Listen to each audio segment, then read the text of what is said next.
Hey everyone, it's Will, Gamer Dad, with another video for you. So in today's video we're going to review OG Mariel, and this time with her manifest weapon, which is the Sanctuary. Now the most important question of all is she hot or not? I don't really think we should be asking this question about Mariel. After all, she is the High Priestess's daughter. As a pure support healer, she has very few offensive skills, although with her manifest weapon, which you'll see a little bit later, she definitely gains some offensive capability, and she'll be very useful in helping out with Magic Zone, which is much later since Japan got it released a little while ago. Anyways, you can see her value chat. Again, very defensive, type resistance plus 35% for one turn. So very useful in preventing damage from any elemental attacks, whether it be physical or magical.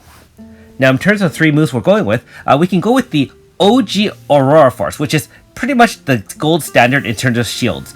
Type resistance 50% for 2 turns, and that's for all party members. So essentially, any sort of elemental, magical, or physical damage that has an elemental component to it will be reduced in half.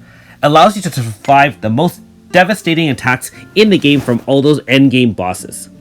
Now, she has a very versatile support kit, so not only Aurora Force, you can use Refresh Sleep if you like, speed plus 15%, and restore all statuses. Now, don't underestimate the power of increasing the speed by 15%. That essentially means 50% more hits in AF if you do speed up your characters.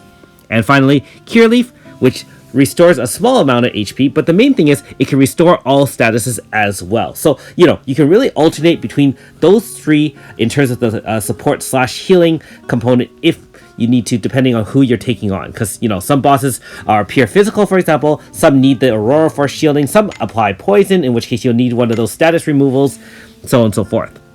Now, this is one of the 2 enhanced moves, Holy Burst. Now, before, it was only a single target DPS, large attack only. Now you can see it is an XL attack and increases magical crit rate of all party members for 1 turn to a guaranteed 100%.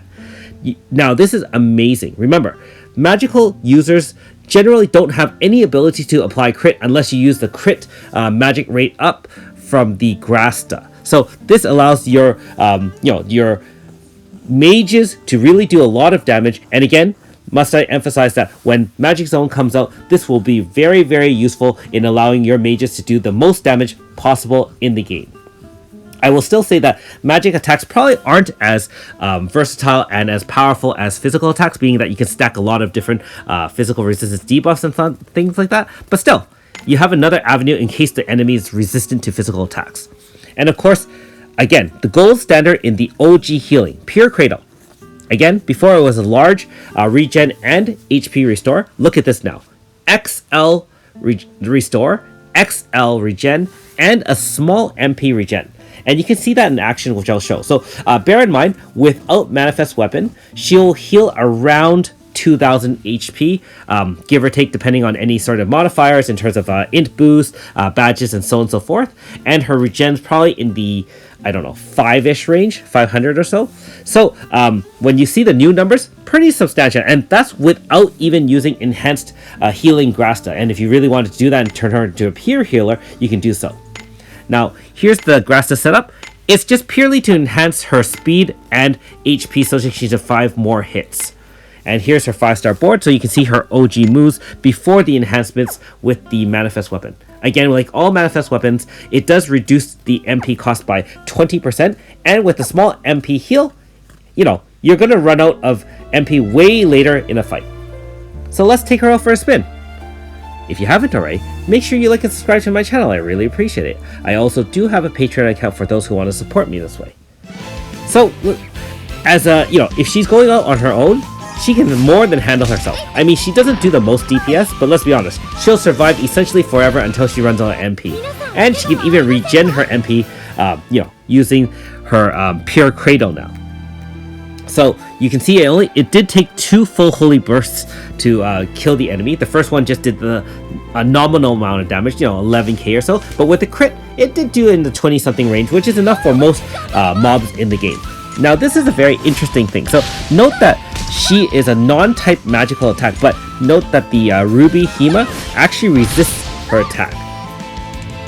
So Not really sure why that is the case, but bear in mind that actually, even though they call it non-type attacks, they actually are essentially every element. And so in the case where you apply a fire resistance debuff, for example, Mariel's Holy Burst will do more damage.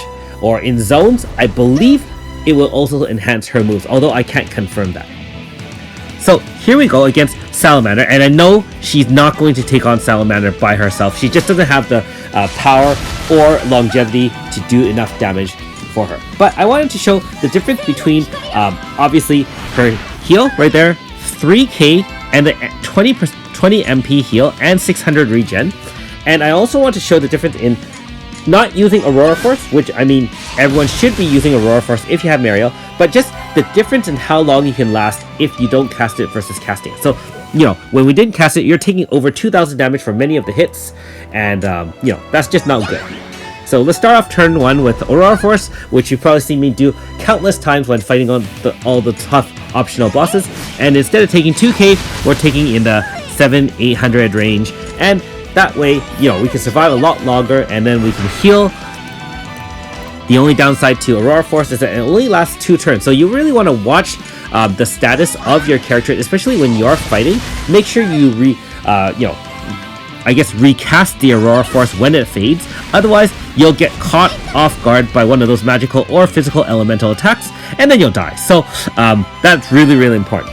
And bear in mind, just in case you didn't know, you can stack Aurora Force with other kind of physical resistance shields, or for example, power down on the enemy. You can really mitigate a lot of damage, which is how some of the more complex strategies in terms of surviving some of the bosses work.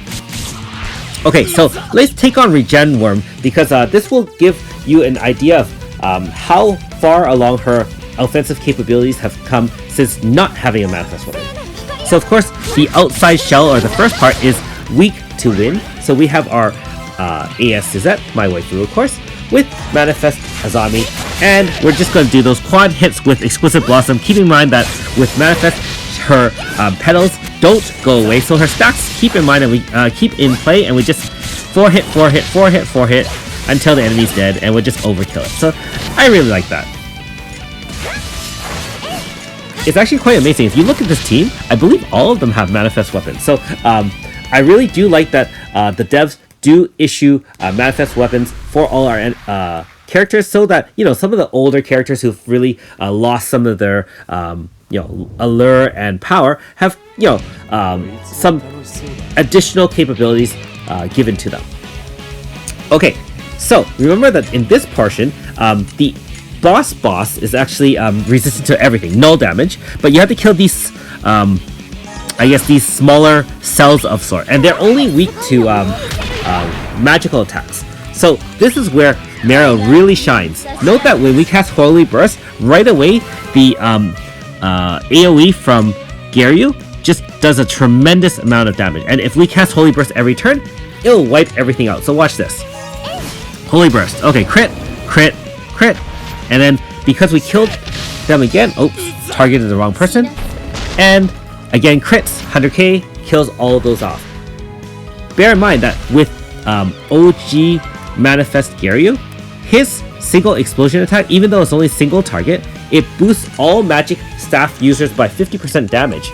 So that's why I cast it, actually. So everyone on this team now is going to do a tremendous amount of damage, and we can just use AoEs over and over again. Look at that. Kills everything. Boom, boom, boom. Let's go. And in 2 short turns, Regen Worm is done. I remember struggling with it, actually, in the first few rounds before I kind of figured out what to do. Okay, so in conclusion, Mariel has come a long way from just being a pure support. She still has a place in my heart, being that she's the OG and first 5-star healer in the game. She has amazing capabilities for shielding, speed increase, status removal, heal, and now she has some offensive capability as well. And like I said, once Magic Zone comes out, she'll do a tremendous amount of damage. And even without that, hey, you saw, she can still do a fair bit of damage already. Thanks for watching. We'll see you next time.